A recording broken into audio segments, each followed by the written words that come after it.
upon a time, there was a young maiden who was cared for by all who knew her. All of us who know you care for you.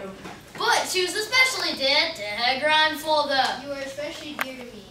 One day, the grandfather gave her a little red cloak. Your child is especially dear to me. I have a red cloak for you, Richard. Make sure to stay away from the bulls. And the little girl said, I like it so much that I'll never wear anything else. and that's how she got the name of Little Red Riding Hood. One day, Red's father said to her, Red, he said, take this basket of wine and cake to your grandfather. Remember him, he's the one that you're especially dear to. He's weak and these things will do him good. Red's father continued, Hurry before it gets hot, do not loiter by the way, nor run, or you will fall and break a bottle of wine and get all sticky. Oh, yeah, too. Red's father had a lot to say, so he Do continued. not talk to any wicked animals on the way, and I will do exactly as he told me. do not pick up any wooden hoops. And so Red went along the path to the woods to her grandfather's house.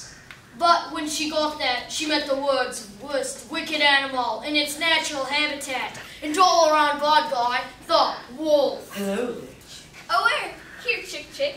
Obviously, Red was not the smartest little girl and did not know what a wicked, wild animal and all around bad guy, the wolf was. Good morning there, Red, who is loved by all who know you. Good morning, Wolf.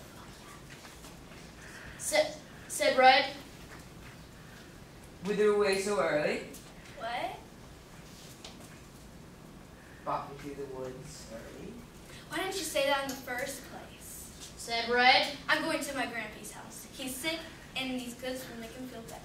Alright. Oh no, he doesn't live very far. Hey. He only lives about a quarter of an hour farther down this path. Near those 3 big rocks near a hedge of nut trees. I got you covered. Oh dear, did I rip my sweater again? And the wolf thought to himself, This stupid little girl makes a tasty morsel, even more delicious than the old grandfather. If I play cool and easy, I might just be able to snap up both of them. Say there, Red.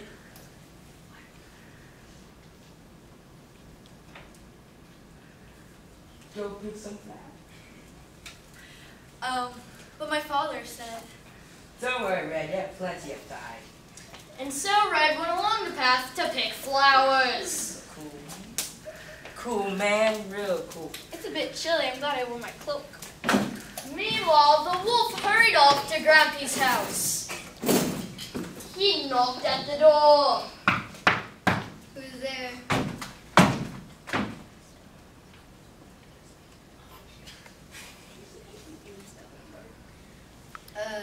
My dear Red, you look worse than I feel.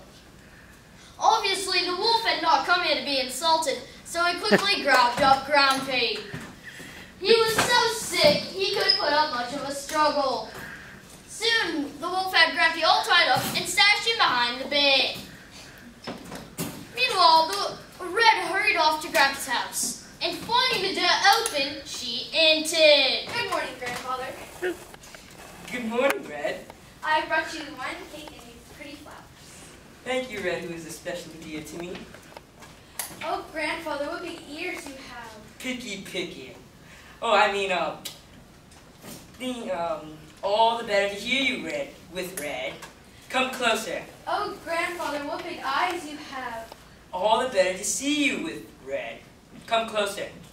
Oh, grandfather, what big hands you have. All the better to grab you with Red. Come, get yourself in gear. Oh, grandfather.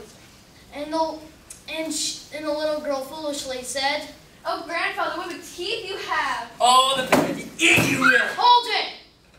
You all right, Grumpy?" It's all right.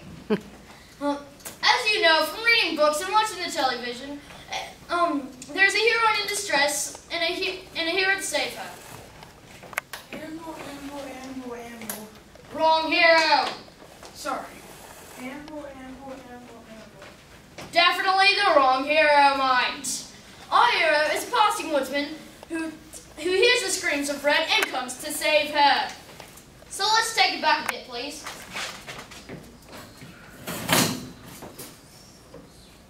Good, that should be far enough.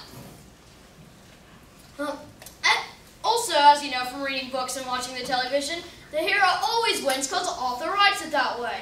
But in a play, it's different. Our hero will need your help, and the way you do that is by making some special noises. 2, actually. The first noise you make is the one when the hero is winning. Go like this. Yay! Yay! You'll have to be louder than that, knights. Good. Now the second noise you make is the one when the wolf is winning. Can you guess what it is? Great. Well, I guess we're ready. Let's try this again. All the better to see you with Red. Come closer. Oh, Grandpa, what big teeth you have. Yay!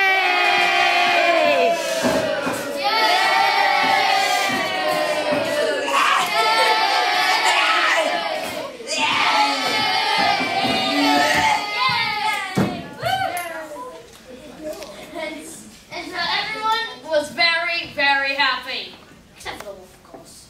And then Little Red said, I promise that I will never wander off the path. I will never take a wooden moves, and I will always do what my father tells me to. and so that brings us to the very, Very